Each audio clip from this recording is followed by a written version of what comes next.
Salut tout le monde, aujourd'hui les sujets du tant attendu Captain America Civil War réalisé par les frères Russo. Tant attendu car Civil War est un arc très important dans les comics, il y a la quasi-totalité des personnages Marvel qui s'y trouvent. C'est donc un projet d'envergure d'adapter cette saga à l'écran, et bien évidemment on peut pas mettre 50-100 héros dans un même film. Civil War a été réalisé par les frères Russo qui ont fait Le Soldat de l'Hiver. Celui-ci faisant partie de mes films Marvel préférés, autant dire que j'avais beaucoup confiance en ces deux-là. En effet, la barre était assez haute avec Civil War, car comme je viens de le dire, c'est un arc très important avec beaucoup de héros à gérer. Avengers 2 en avait également beaucoup, et Joss Whedon, qui avait fait un excellent travail au premier, n'a pas pu remettre ça au deuxième, même si le film reste correct. Maintenant c'est au tour des frères Russo de s'attaquer aux nombreux héros, et faire en sorte que le film ne plonge pas dans l'incohérence. Et pour ma part, ils s'en sont bien sortis. Alors pour ceux qui n'ont pas encore vu le film, cette critique est garantie sans spoilers, mais alors qu'il est, je pense que vous devriez aller voir le film parce que...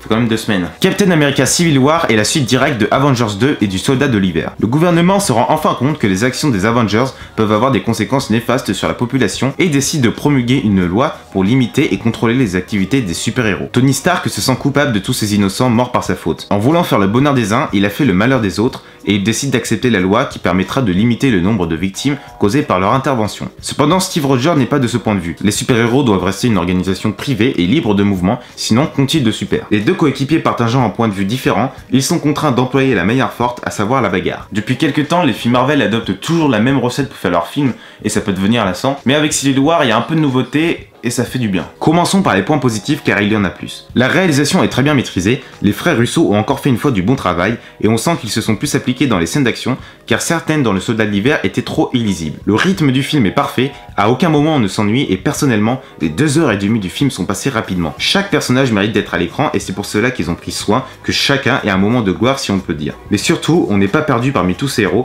et c'est une des grandes forces du film. En effet, si je compare avec l'ère d'Ultron, ce film contient des personnes qu'on suit depuis le début du MCU. Il y a seulement 2 nouveaux personnages importants, à savoir Black Panther et Spider-Man, sachant que Spider-Man tout le monde le connaît grâce à ses anciens films. L'ère d'Ultron quant à lui présente au moins 5 nouveaux personnages. Les frères Russo avaient donc le temps de développer correctement ces nouveaux héros dans une durée de film égale à celui d'Avengers 2 et donner envie aux spectateurs de s'intéresser davantage aux personnages. Black Panther est vraiment classe et j'ai hâte de voir son film solo. On parlera de Spider-Man tout à l'heure. Mais l'une des grandes forces de ce film, c'est également son scénario. C'est le script le plus intéressant de l'univers Marvel, car pour une fois tous les héros qui ont combattu ensemble se disputent. Il n'y a plus de notion de solidarité, il n'y a plus d'équipe, et c'est pour cela que le thème d'Avengers n'est pas apparu une seule fois, malgré la présence des héros. L'humour est également maîtrisé. Ceux qui mettent le plus d'ambiance sont Ant-Man et Spider-Man, et c'est regrettable de ne les avoir pas vus plus longtemps. Les deux semblent ne pas se rendre compte des conséquences du conflit et se permettent de déconner. On dirait 2 enfants qui jouent dans la cour des grands. En général, les blagues sont bien dosées et sont bien placées, elles ne cassent pas le côté dramatique. Il y en a moins que dans les autres films Marvel, mais c'est compréhensible, vu l'ampleur de la situation. Ce qu'on attendait le plus dans le film, c'est l'affrontement entre tous les super-héros, et cet affrontement se passe dans un aéroport, donc c'est la scène de l'aéroport qu'on a pu voir dans les bandes annonces, et cette scène est tout simplement géniale, c'est la meilleure du film, largement,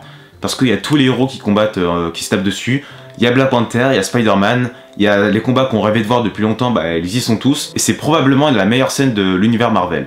Au niveau de Spider-Man, Tom Holland est très convaincant, mais je préfère encore Tobey Maguire dans la trilogie de Sam Raimi. Certaines critiques disaient que c'était le meilleur Spider-Man jamais représenté à l'écran, mais moi je trouve que c'est un peu trop précipité. Pour l'instant, de ce qu'on a pu voir dans Civil War, ce Peter Parker est déjà beaucoup plus jeune que ses précédents, ce qui respecte le comics. Il est très drôle mais joue un peu trop le fanboy de tout le monde. Presque toutes ses répliques sont amusantes, mais du coup on n'a pas encore pu voir son côté sérieux. Et je ne comprends pas ce que les news disaient sur ce film lors de l'audition pour Spider-Man. Spider-Man tient un rôle important dans Civil War, c'est pourquoi nous tenons à l'intégrer. Seulement après coup, on se rend compte que le film aurait pu se faire sans ce héros. Spider-Man est important dans les comics mais pas dans ce film. Cependant, c'était un plaisir de le revoir à l'écran. Même s'il y a beaucoup de points positifs, il y a forcément quelques défauts. Quand on y réfléchit, Ant-Man ne sert pas à grand chose d'un point de vue scénaristique. Il est recruté par Captain America grâce au Faucon, et sert juste de soldat en plus pour l'équipe. Pourtant, Paul Rudd est un très bon acteur, et Ant-Man n'est pas inintéressant, mais sa place dans le film reste à désirer. Pour faire simple, Ant-Man et Spider-Man servent beaucoup pour le fanservice, et c'est dommage parce que dans les comics, ils ont un rôle plus important. Le deuxième point négatif est entièrement lié à Marvel, ou précisément à Disney, donc pour ceux qui n'ont pas vu le film,